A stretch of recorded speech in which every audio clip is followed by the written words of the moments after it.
दादी नानी बच्चों को आज दो फोक टेल सुनाएगी।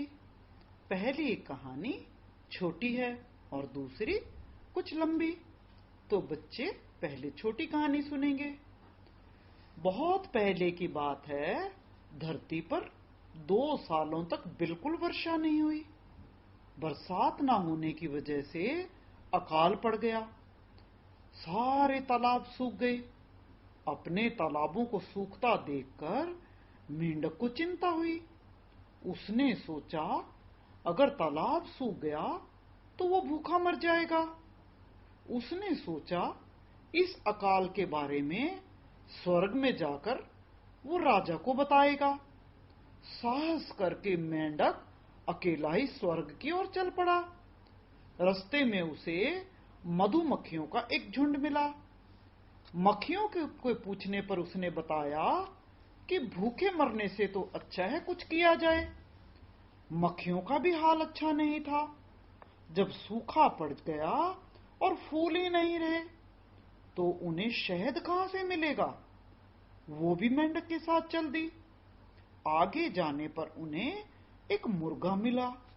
मुर्गा बहुत उदास था, क्योंकि जब फसल ही नहीं हुई तो उसे खाने को दाने कहां से मिलेंगे, और खाने को कीड़े भी नहीं मिल रहे थे। इसीलिए मुर्गा भी उनके साथ चल दिया। अब वो थोड़ा आगे गए थे कि एक खूंखार शेर मिल गया। शेर भी बहुत दुखी था। उसे खाने को जानवर नहीं मिल रहे थे। उनकी बातें सुनकर शेर भी उनके साथ हो लिया। कई दिनों तक चलने के बाद वो सभी लोग स्वर्ग में पहुंचे। मेंढक ने अपने साथियों को राजा के महल के बाहर रुकने को कहा। उसने कहा कि वो पहले अंदर जाकर देख आता है कि राजा कहां है।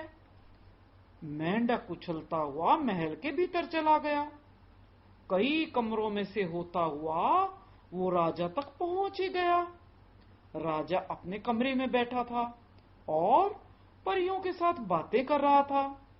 मेंढक को गुस्सा आ गया। उसने लंबी छलांग लगाई और सबके बीच जा पहुंचा। परियां एकदम चुप हो गई। राजा को एक छोटे से मेंढक की ये करतूत देखकर गुस्सा आ गया। स्वर्ग का राजा बोला, अरे पागल मेंढक, तुमने ऐसे मेरे सामने छलांग लगाने की हिम्मत कैसे करी। राजा जोर से चिल्लाया, लेकिन मेंढक बिल्कुल नहीं डरा। उसे तो धरती पर भी भूख से मर जाना था। जब मौत साफ दिखाई दे तो आदमी निडर हो जाता है, किसी से डरता नहीं है। राजा फिर चीखा। पहरेदार भागे आए ताकि मेंढक को पकड़कर महल से बाहर निकाल दें, लेकिन मेंढक तो इधर उधर उछलता उनकी पकड़ में ही नहीं आ रहा था। मेंढक ने मधुमक्खियों को आवाज दी। सारी मधुमक्खियां अंदर आ गई और पहरेदारों को डंक मारने लगी। उनसे बचने के लिए पहरेदार भाग गए।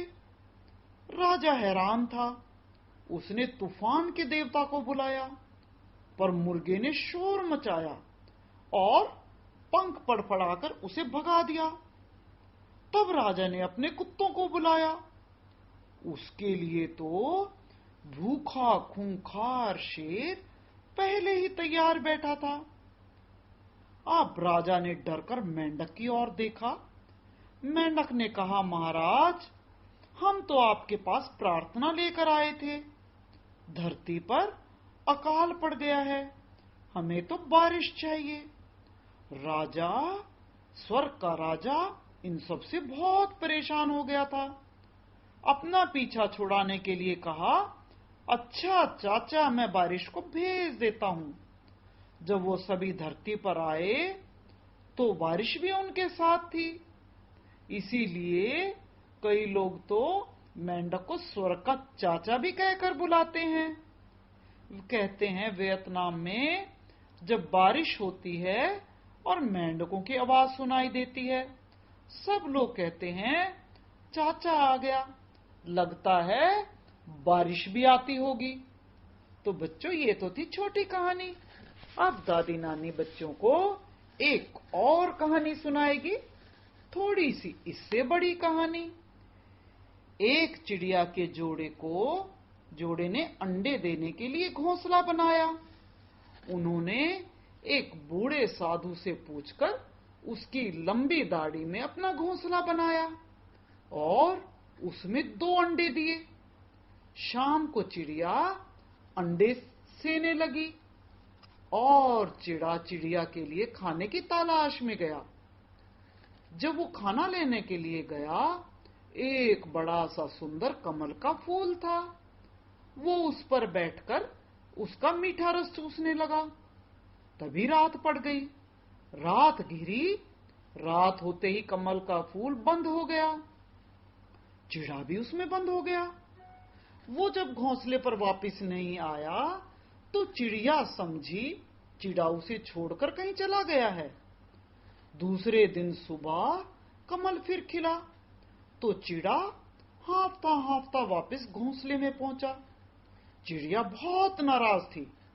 चिड़े ने उसे बहुत समझाया कि मैं किस तरह कमल के फूल के अंदर बंद हो गया था, लेकिन चिड़िया मानने को बिल्कुल तैयार नहीं थी। चिड़ा चतुर था। बोला, मैं कसम खाकर कहता हूं, मैं बिल्कुल झूठ नहीं बोल रहा, और अगर मैं झूठ बोल रहा हूं तो भगवान मेरी झूठ की वजह से इस बूढ़े साधु का सिर काटकर धरती पर गिर जाए। साधु ने सुना तो बहुत गुस्सा हुआ। उसने उन्हें अपनी दाढ़ी में घोंसला बनाने की जगह दी थी और वो उसी के मरने की बात कह रहे हैं। उसने उसी समय घोंसला अपनी दाढ़ी में से निकाला और दूर एक घाटी में फेंक दिया। घोंसला घनी लंबी घास पर जा गिरा। चिड़ा चिड़ी दोनों घबराए। लड़ना भूलकर उड़कर अपने अंडों के पास आए। उनके अंडे ठीक ठाक थे, टूटे नहीं थे। अपने अंडों को सेफ देखकर उनकी जान में जान आई।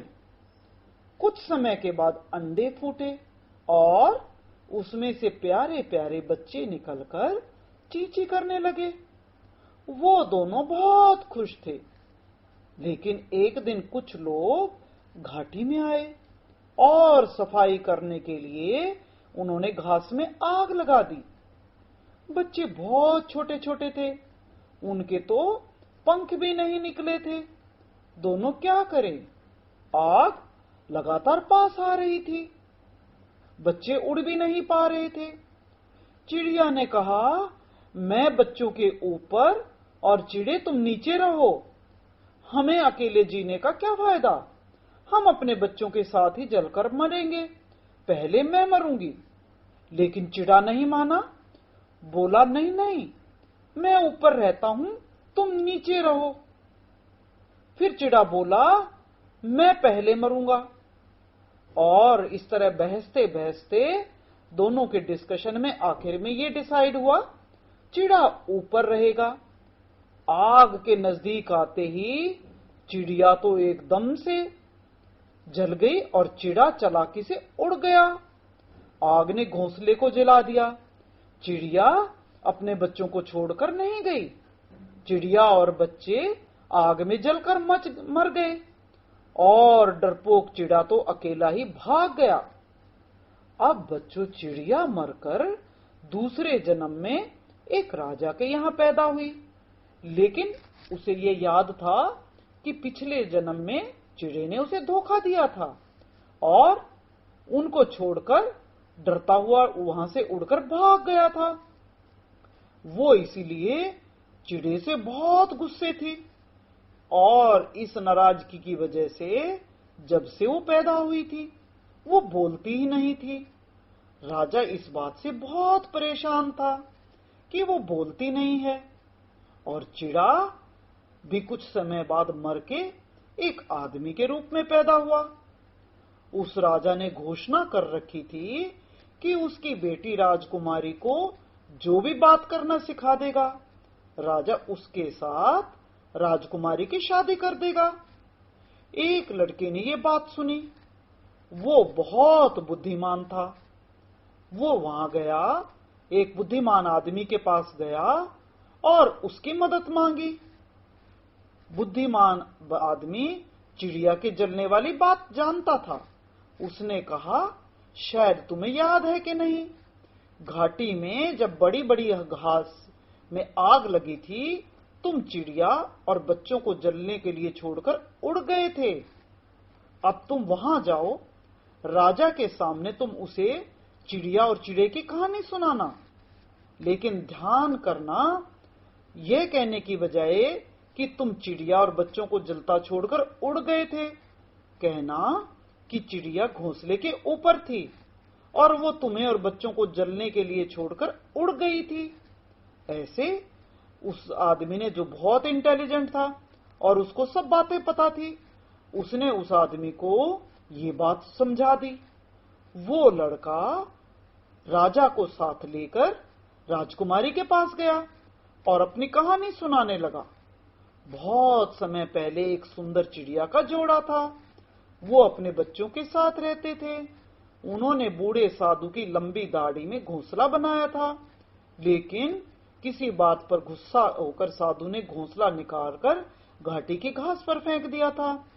कुछ लोगों ने घाटी की घास में आग लगा दी, तो चिड़े ने चिड़िया से कहा, मैं ऊपर रहता हूं, तुम नीचे रहो, हम बच्चों के साथ ही मरेंगे। लेकिन चिड़िया नहीं मानी, उसने खुद ऊपर रहने की जिद करी।